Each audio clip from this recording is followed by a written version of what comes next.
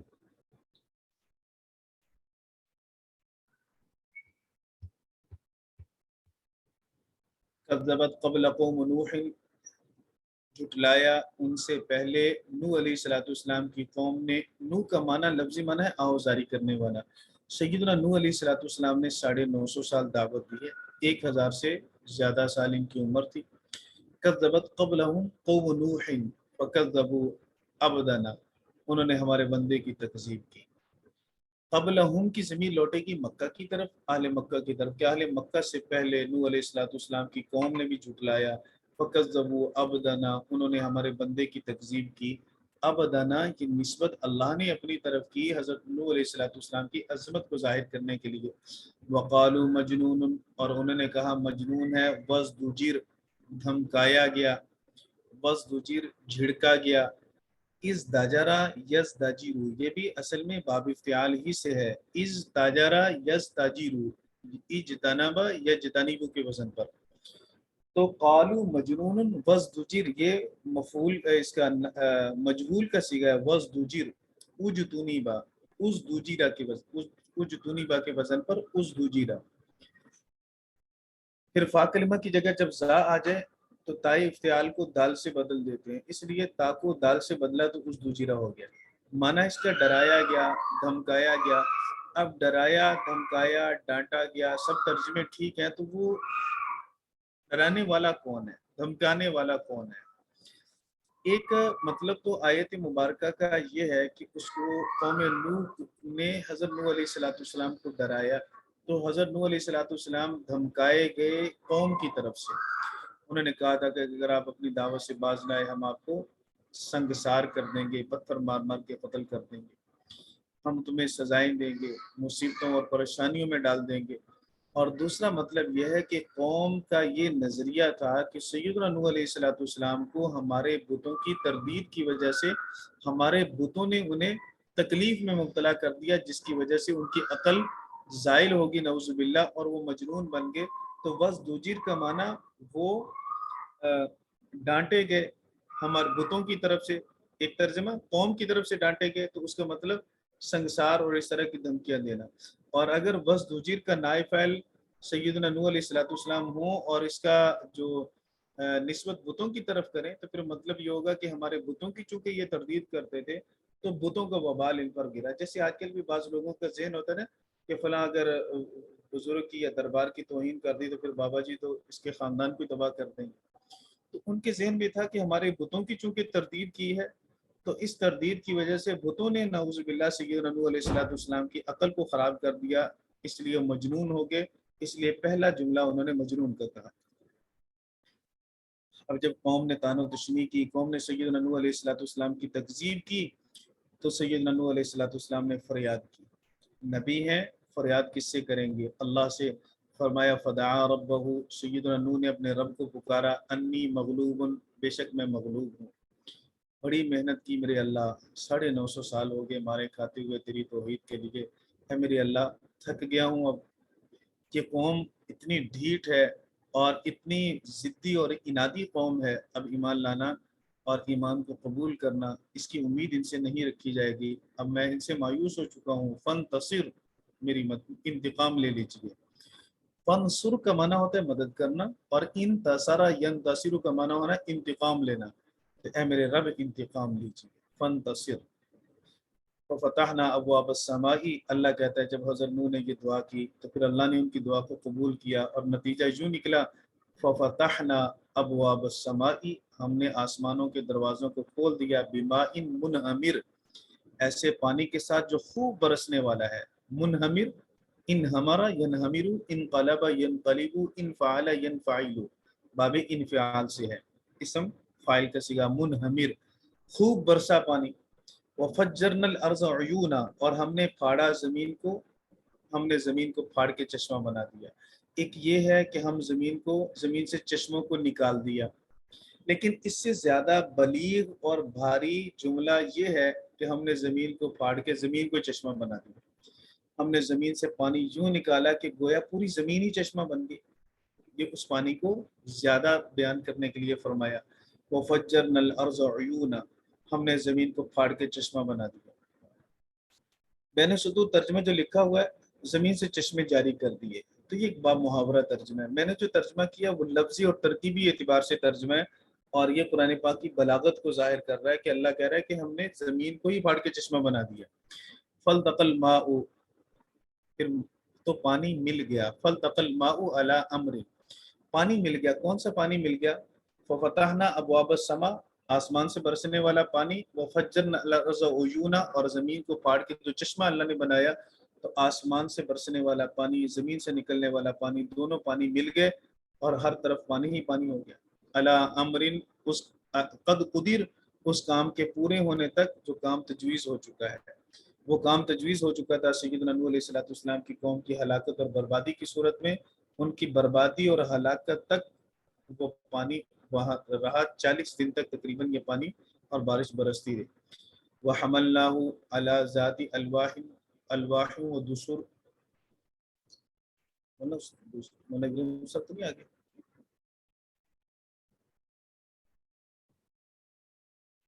جب مولانا ابراہیم سب آ جائے نا تو آپ نے مجھے بتا دینا. ٹھیک ہے جی. جی جی ٹھیک ہے. وَحَمَلْنَاهُ عَلَىٰ ذَاتِ الْوَاحٍ، فرمایا ہم نے انہیں اٹھایا عَلَىٰ ذَاتِ الْوَاحٍ. الواح لوح کی جمع ہے لوحن. لوحن کہتے ہیں تختیوں کو، اور دسر یہ دسار کی جمع ہے. دسار کہتے ہیں میخوں کو، کیلوں کو.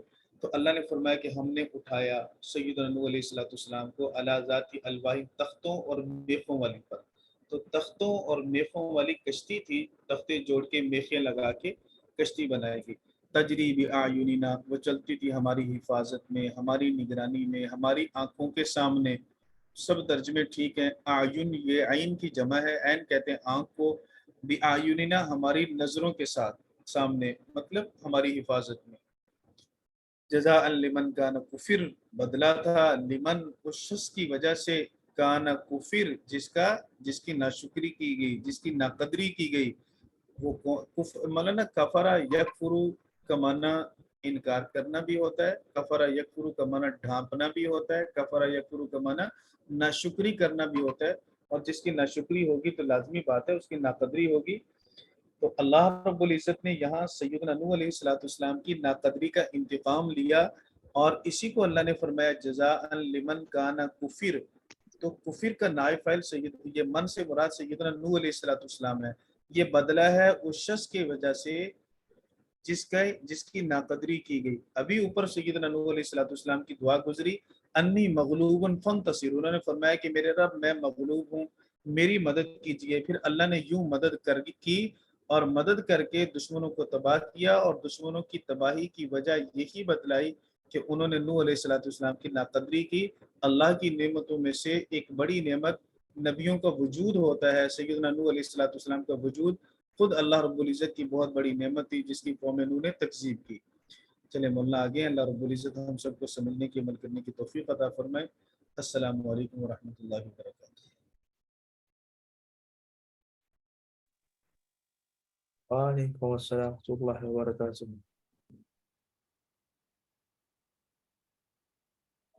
وعلیکم السلام.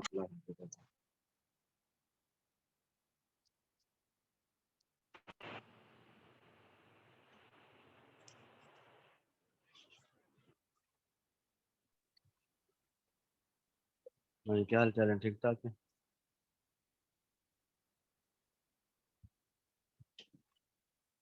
جی حضرت الحمدللہ.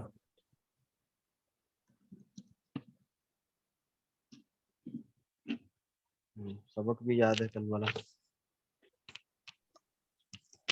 جی وہ سبق تو کل جو آپ نے پڑھایا تھا تو اس میں کچھ آپ نے ان کی ترجمہ بھی کیا تھا، تو اب وہ ریکارڈنگ بھی نہیں ہوئی اس کی. تو میرا دل تھا کہ میں اس سے نوٹ کر کے ریکارڈنگ ساری چیزیں نوٹ کر لیتا کاپی پہ. تو جس طرح بھی یہ جو آپ نے مرفوعات کل بتائی تھیں تو کچھ پڑھنے سے مجھے شروع کی تو چیزیں سمجھ آ گئی، آگے جو فائدے میں لکھا ہوا تھا کچھ ان کے ترجمے ہیں تو وہ پھر سمجھ نہیں آئی. میں پھر ریکارڈنگ کا بھی دیکھتا رہا ہوں کہ آئے گی ریکارڈنگ. پھر وہ نے بتایا کہ انہوں نے ریکارڈنگ کی نہیں ہے مولانا ناصر سے. Padahal kan itu keren ya.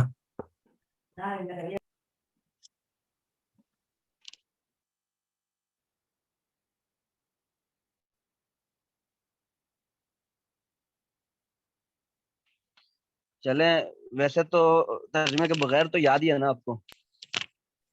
جی حضرت کچھ یاد ہے. چلیں پھر سنا دیں.